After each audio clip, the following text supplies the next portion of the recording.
Welcome to the Oasis. My name's Mike, here with a short news video, or should I say public service announcement, as something truly bizarre happened this week that honestly, I never saw coming. On Tuesday, the 26th of July, Meta announced that as of the 1st of August, which is just a few days away, the price of the Quest 2 headset will increase by $100, or in my case, 100 British pounds. This means that the 128GB Quest 2 base model will now cost $399, 399 British pounds, and the 256GB model will now cost $499, 499 British pounds. That's a whopping 33% increase in price. Pretty crazy and quite frankly, terrible news for consumers. I mean, I don't know of any other company that's actually raised the price of a tech product 2 years after its launch.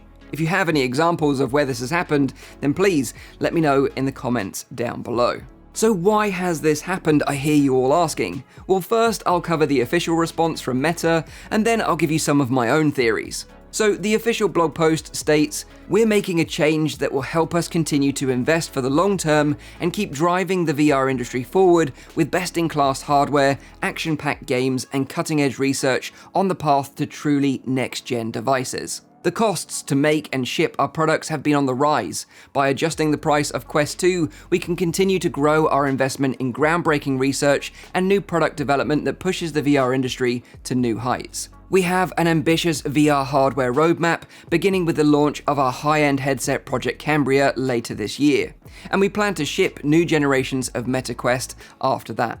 By the way, anyone that buys a Quest 2 under the new price point between the 1st of August and the 31st of December will get Beat Saber for free. A small consolation. So Meta are mostly blaming inflation for the rise in price, but if that's the case, then why don't we see this with other tech companies?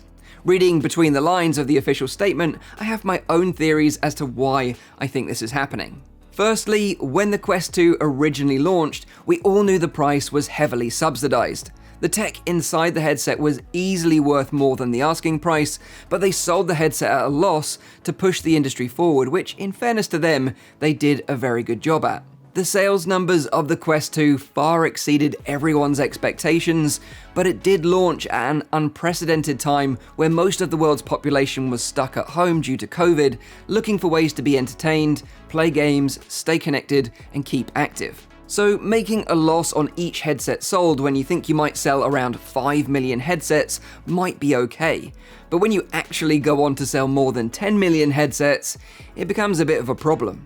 During the recent Meta earnings call, Dave Wenner, Chief Financial Officer at Meta, said that they will save themselves almost $500 million on estimated losses on purchase commitments related to the Quest 2 with the new price increase. I should point out that even with the new price, I think they'll be making a loss on each headset, just a little less of a loss than before.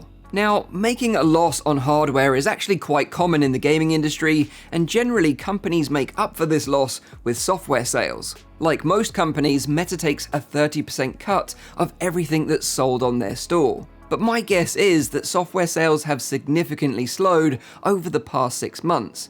In part, I think this is because we haven't seen any real major releases on the Quest platform to keep people engaged and to keep them using their headsets. Content still proves to be the biggest problem for VR right now, and we have to remember that people buy consoles, or in this case headsets, for the games and experiences they can play, not for the hardware itself. And like I said, it's been a bit of a dry spell in terms of quality games. The big hitters, Bone Lab, Ghostbusters, Among Us, and GTA honestly can't come soon enough.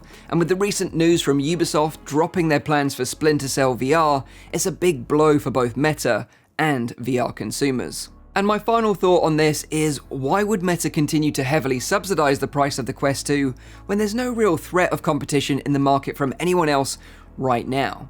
I'll touch more on this a little bit very shortly. These are just my thoughts though. Whether this is a good move for Meta, only time will tell, but it's certainly not a good move for consumers. So that brings me on to an important question. Is the Quest 2 still worth it at this new price point? Well, personally speaking, I think yes.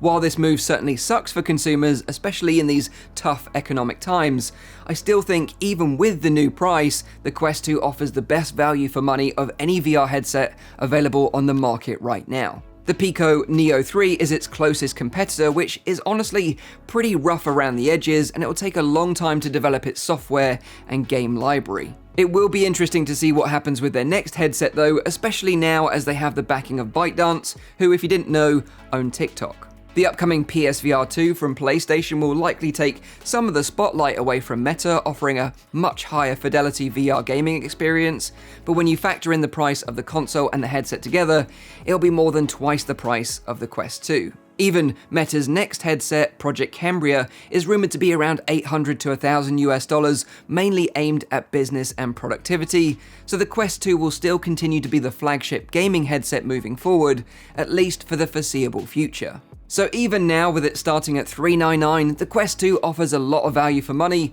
and I would say if you've been on the fence about buying one, do it now before the price increases, so you can get that better deal while you can.